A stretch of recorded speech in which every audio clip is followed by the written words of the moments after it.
What are some of the challenges that you guys have faced when working in these developing countries all over the world to construct these bridges? Yeah, absolutely. So, Luis, again, to reiterate Avery's comments, thanks for having us here today, and would love to talk about certainly some of the unique challenges that come up. I mean, as you mentioned, bridges on their own are already a unique and exciting problem for structural engineers to solve. I think all of us here on this call, and hopefully a lot of people listening, when they first thought about being an engineer, they probably saw bridges, right? They drove over bridges, they saw bridges, they saw, the Golden Gate, and they thought, hey, that's why I want to be an engineer. I know that's not everyone, but I think that's a pretty common story.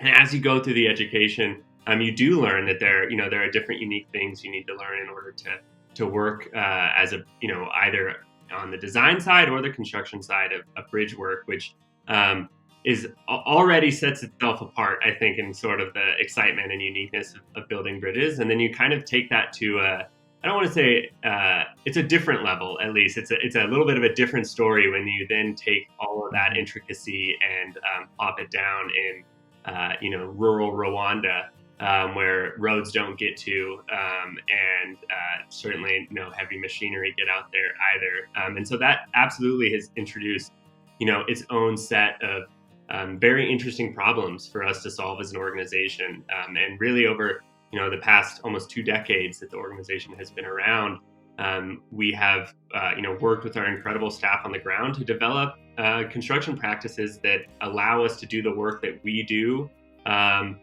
in a very, specific environment. So, like I mentioned, instead of having because we can't get heavy machinery to site, and because oftentimes we can't even get vehicles to site, that has changed the way that we build our bridges.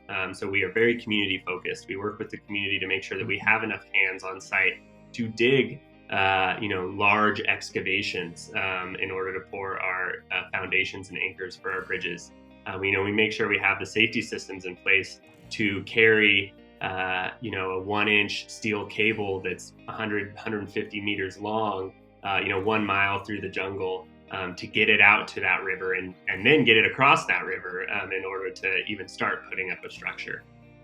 Could go down so many rabbit holes there, but I think that's actually one of the reasons why people that do get involved with us really feel really engaged and come away with lasting experiences, because it is so unique. The problems you have to solve when you are in the jungle and it's raining and you're trying to work safely but efficiently with different cultures is, yes, you're out there as an engineer, as a contractor, and you're building a bridge. But that's the easy part, really. The once you get out there, the technical part's easy. It's everything else that becomes, the interesting problem to solve.